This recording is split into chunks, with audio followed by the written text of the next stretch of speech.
Tout d'abord, il faut dire que le langage est un système individuel et social qui évolue constamment.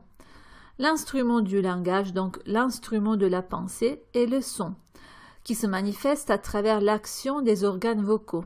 Le son est une unité acoustique, vocale, physiologique et mentale. Alors, la langue est la manifestation essentielle du langage. Il s'agit d'un ensemble de signes conventionnels adoptés par la société. En plus, la langue a lieu au moment de l'articulation du son, donc lorsqu'il a lieu la communication entre deux ou plusieurs personnes. De cette façon, on active un véritable circuit au niveau physique, psychique et physiologique. L'image acoustique et vocale passe de l'oreille au cerveau et vice-versa. Ce processus donne lieu à l'activation du concept. Pour mieux comprendre le langage, il est nécessaire de distinguer la langue de la parole. La première étant un acte social agissant de façon passive. Elle ne se projette pas dans le domaine intérieur, dans le domaine de la réflexion.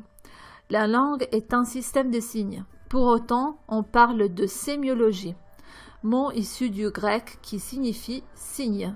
Donc, si l'on veut découvrir la nature de la langue, il faut analyser les autres systèmes linguistiques. Par contre, la parole est l'utilisation personnelle de la langue. C'est un acte individuel par lequel l'homme exprime sa pensée. Mais quel est l'objet de la linguistique ? C'est la langue d'une part et la phonation, voire la parole, l'exécution des images acoustiques d'autre part.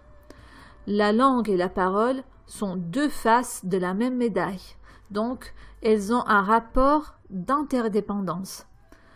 La linguistique doit étudier et analyser le caractère universel des langues. Plus précisément, son but est celui d'analyser les idiomes parlés aussi bien que les documents écrits. À ce propos, il faut souligner qu'il y a deux systèmes d'écriture, le système idéographique et celui phonétique.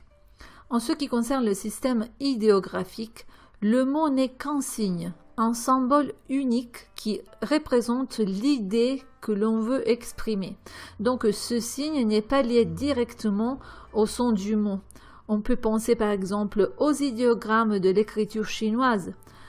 Par contre, le système phonétique a le but de représenter les sons des langues par le biais de systèmes de transcription qui peuvent être syllabiques ou alphabétiques.